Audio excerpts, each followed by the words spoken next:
Next तीसरी और last वाली जो डाइजेस्टिव सिस्टम की डिसऑर्डर या बीमारी है वो है अल्सर। अल्सर की अगर हम बात करें तो असल में अल्सर में हमारे डाइजेस्टिव सिस्टम में ज़ख़म हो जाते हैं। अब ये पूरे डाइजेस्टिव सिस्टम में एसोफेगस, स्टमक, स्मॉल इंटेस्टाइन में कहीं भी ज़ख़म हो सकते हैं। इसकी कई सारी टाइप्स हैं, वो लोकेशन के लिहाज से होती हैं।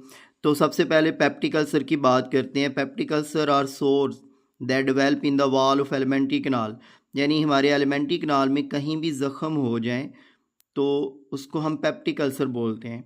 Ulcer usually develop in the wall of stomach, ज़्यादातर ये कहाँ पे डेवलप होगा? स्टमक के अंदर। And is called gastric ulcer, और इसको हम क्या बोलेंगे? गैस्ट्रिक अल्सर बोलेंगे। अब स्टमक में ज़्यादातर क्यों होता है? इसलिए कि स्टमक के अंदर हाइड्रोक्लोरिक एसिड होता है।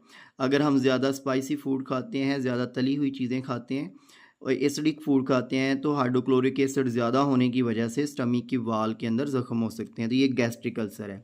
हाउएवर अल्सर में आल्सो डेवलप इन ड्यूडेनम, ये स्मॉल इंटेस्टाइन का फर्स्ट पार्ट है तो इसमें भी हो सकता है, इसको ड्यूडेनल अल्सर बोलेंगे। फिर उसके अलावा एजोफेगस में हो सकता है, इसे एजोफेजियल अल्सर का नाम दे सकते हैं। तो ये किसी भी जगह पे डाइजेस्टिव सिस्टम में अल्सर हो सकता है, तो ये डिफरेंट टाइप का अल्सर इसकी लोकेशन के लिहाज से है।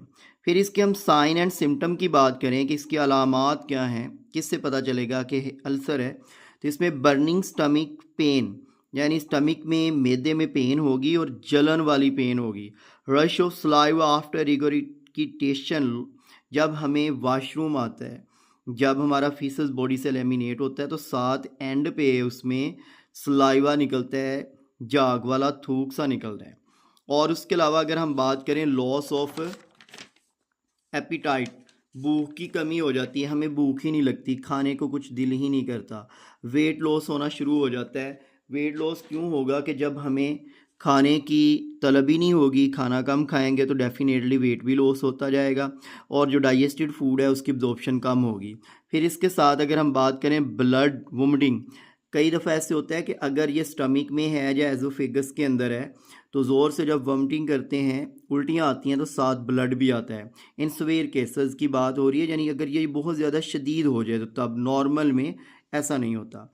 इसके काजेज़ क्या हैं, इसकी वजूहात क्या हैं? Infection due to Helicobacter pylori, ये बैक्टीरिया की एक टाइप है, बहुत इंपॉर्टेंट एमसीक्यू है। इस बैक्टीरिया की वजह से ये होता है। Long term use of non steroidal anti inflammatory drugs. अब non steroidal anti inflammatory drugs क्या होती हैं? जो इन्फ्लेमेशन, सोजिश को कम करने का काम करती हैं, लेकिन वो स्टीरॉयड नहीं होते। स्टीरॉयड लिपिड की टाइप है, ये हाई एनर्जी वाले मालिक्यूल होते हैं। तो ये नॉन स्टीरॉयडल और एंटी इन्फ्लेमेटरी ड्रग्स होती हैं जो इन्फ्लेमेशन, ज़ख्मों, जो स्वेलविंग हो जाती है, सोजिश वगैरह हो जाती है, साथ पेन होती है, उसको कम करने के लिए जो यूज़ करते हैं, उससे भी हो सकता है।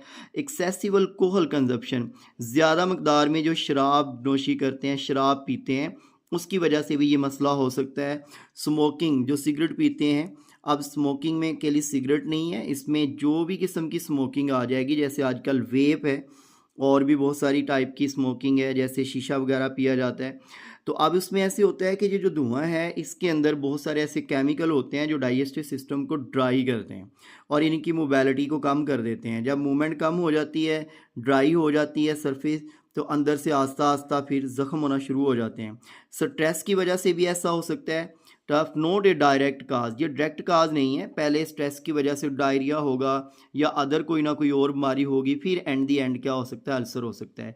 It can make symptom worse, यानी ये स्ट्रेस की वजह से सिम्टम, अगर हमें अल्सर का प्रॉब्लम हो और ऊपर से हम टेंशन ले लें तो इसकी वजह से अल्सर बहुत शदीद हो सकता है, बड़ा शदीद वाला पेन हो सकता है। नेक्स्ट हम इसके ट्रीटमेंट की बात करें, इसका इलाज क्या है? तो antibiotics to clear Helicobacter pylori, antibiotic use की जाती हैं जो हेलिकोबैक्टर पाइलोरी बैक्टीरिया को मारती हैं और इससे इन्फेक्शन कम हो जाता है।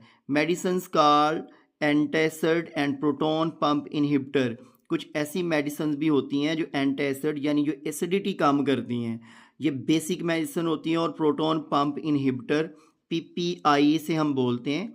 ये आमतौर पे हम सुबह सुबह निहार जो टेबलेट्स यूज़ करते हैं स्टमक वाली, एजोमेप्राजोल वगैरह, तो ये प्रोटॉन पंप इनहिबिटर्स होती हैं। इनका काम क्या होता है, ये प्रोटॉन यानी हाइड्रोजन आयन को पंप कम करते हैं। हाइड्रोजन आयन कम बनेगा तो वहाँ पे एसिड कम बनेगा, एसिड कम बनेगा तो इसकी वजह से अल्सर आस्ता आस्ता क्या हो जाएगा, कम हो जाएगा। क्योंकि अगर हाइड्रोजन आयन ज़्यादा होंगे, हाइड्रोक्लोरिक एसिड ज़्यादा बनेगा, एसिडिक कंडीशन ज़्यादा हो जाएंगी और इसकी वजह से फिर क्या होगा, अल्सर ज़्यादा शदीद हो सकता है। फिर उसके बाद प्रिवेंशन है, इसका परहेज़ क्या है, avoiding excessive use of pain killer. हमें ज़्यादा पेन किलर यूज़ नहीं करनी चाहिए, जैसे non steroidal anti inflammatory drugs जो हैं इनको कम यूज़ करना चाहिए। अवॉइडिंग स्पाइसी फूड, हमें स्पाइसी फूड से अवॉइड करना चाहिए, कम खानी चाहिए, जब भी खाएं तो ज़्यादा पानी वगैरह पिएं। ईटिंग ए बैलेंस डाइट, हमें बैलेंस डाइट यूज़ करनी चाहिए, खानी चाहिए। इसका मतलब ये नहीं है कि हमें इसका बैलेंस कर करके हम खाते रहें। इसका मतलब ये है कि हमारी डाइट के अंदर कार्बोहाइड्रेट्स भी प्रॉपर मकदार में हों, लिपिड्स भी प्रॉपर मकदार में हों, प्रोटीन भी हों, साथ इसमें वेजिटेबल, इसमें अगर हम बात करते हैं फ्रूट भी हों, दूध भी हो, आटे की बनी हुई चीज़ें, यानी ये सारी चीज़ें इसी के साथ मीट गोश्त वगैरह भी हो। ऐसा नहीं है कि एक ही चीज़ हम खाते रहें। तो हमारी बैलेंस डाइट जो हमारी नीड के मुताबिक होती है, हमारी एज और हमारे काम के लिहाज से होती है, तो उसको अगर हम प्रॉपर यूज़ करेंगे तो हम इस सारी बीमारियों से बच सकते हैं। तो ये था हमारा पहला चैप्टर डाइजेस्टिव सिस्टम और उसका लास्ट टॉपिक। इसके बाद हम अगला चैप्टर स्टार्ट करेंगे।